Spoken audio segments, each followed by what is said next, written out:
माता पार्वती के अद्भुत महल की अनोखी कथा। एक बार माता पार्वती को महसूस किया कि महादेव तो देवों के देव हैं। सारे देव तो सुंदर महलों में रहते हैं, लेकिन देवादिदेव शमशान में। इससे तो देव की प्रतिष्ठा भी बिगड़ती है। उन्होंने महादेव से हठ किया कि आपको भी महल में रहना चाहिए। आपका महल तो इंद्र के महल से भी उत्तम और भव्य होना चाहिए।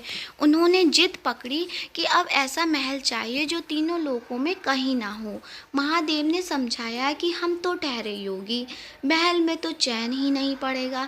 महल में रहने वाले के बड़े नियम विधान होते हैं। मस्त मौला और औदड़ों के लिए महल उचित नहीं है। परंतु देवी का वह तर्क अपनी जगह पर कायम था कि देव यदि महल में रहते हैं तो महादेव क्यों शमशान में और बर्फ की चट्टानों पर। महादेव को झुकना पड़ा। उन्होंने विश्वकर्मा जी को बुलाया, उन्हें ऐसा महल बनाने को कहा जिसका सुंदरता की बराबरी का महल त्रिभुवन में कहीं ना हो। वह ना तो धरती पर हो और ना ही जल में।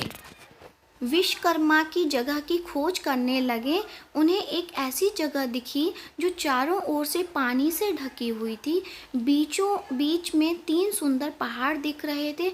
उस पहाड़ पर तरह तरह के फूल और वनस्पति थे। यह लंका थी।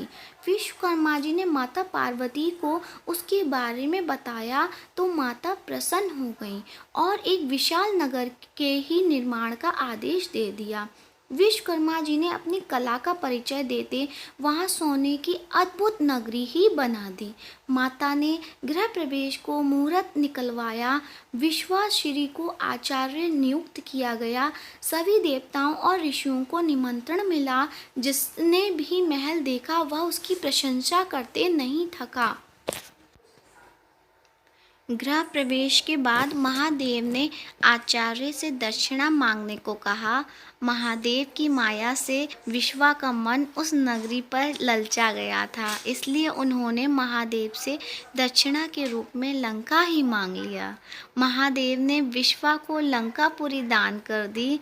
पार्वती जी को विश्वा की इस गृहस्थता पर बड़ा क्रोध आया। उन्होंने क्रोध में आकर शाप दे दिया कि तूने महादेव की सरलता का लाभ उठाकर मेरे प्रिय महल को हड़प लिया है। मेरे मन में क्रोध की अग्नि धधक रही है।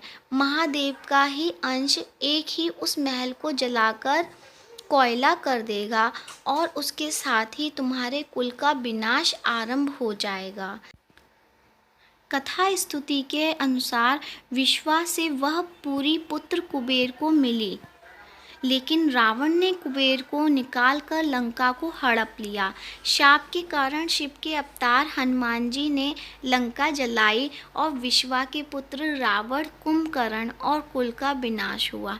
श्री राम जी की शरण में होने से विभीषण बच गए। Thank you. अगर आपको मेरा मोटिवेशनल वीडियो पसंद आया है तो लाइक कीजिए, शेयर कीजिए एंड सब्सक्राइब कीजिए। राधे राधे।